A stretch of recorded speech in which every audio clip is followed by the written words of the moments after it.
Jeremiah 7:66 through 69.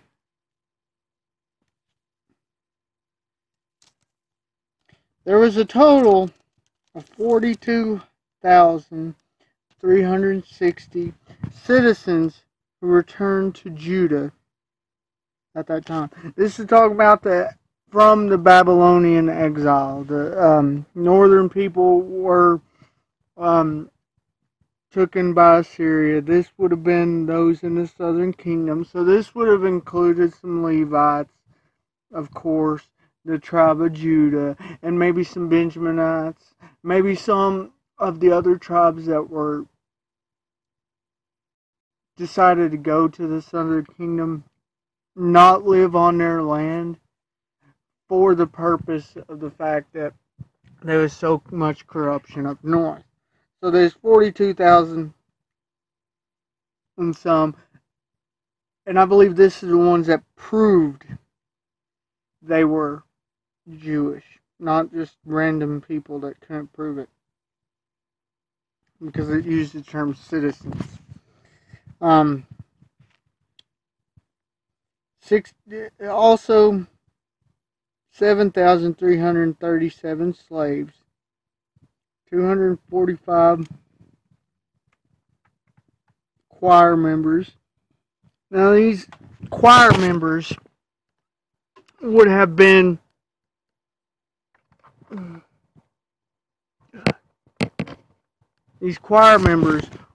part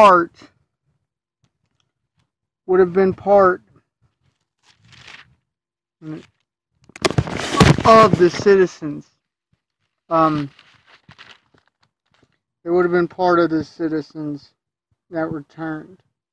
Both men and women. They would have been of this group.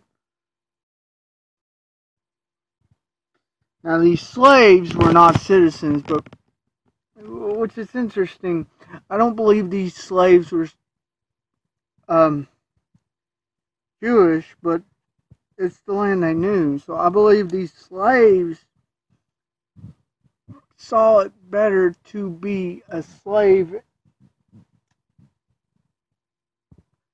under the presence of God's authority reigning than be free under Babylonian or worldly rule. Which is interesting that slaves came back because of that purpose. I believe is why they came back. Which is the decision we make when we come to Christ. We choose to be a servant to Him rather than be a king of our own life. Which we truly can't be anyway. They took with them 736 horses, 245 mules, 435 camels, and 6,720 donkeys. So they were very blessed. Remember, they're still under captivity at this point. It's Persian captivity, Persian reign.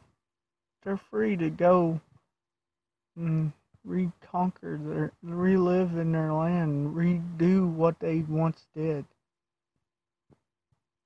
And we, as Christians, some things we got to change because we're Christians, and some things we shouldn't practice anymore, sinful things. But our life doesn't end. There's certain things we enjoy that aren't of sin, that God still allows us to do and encourages us to do, and we find more joy in it because we have Him.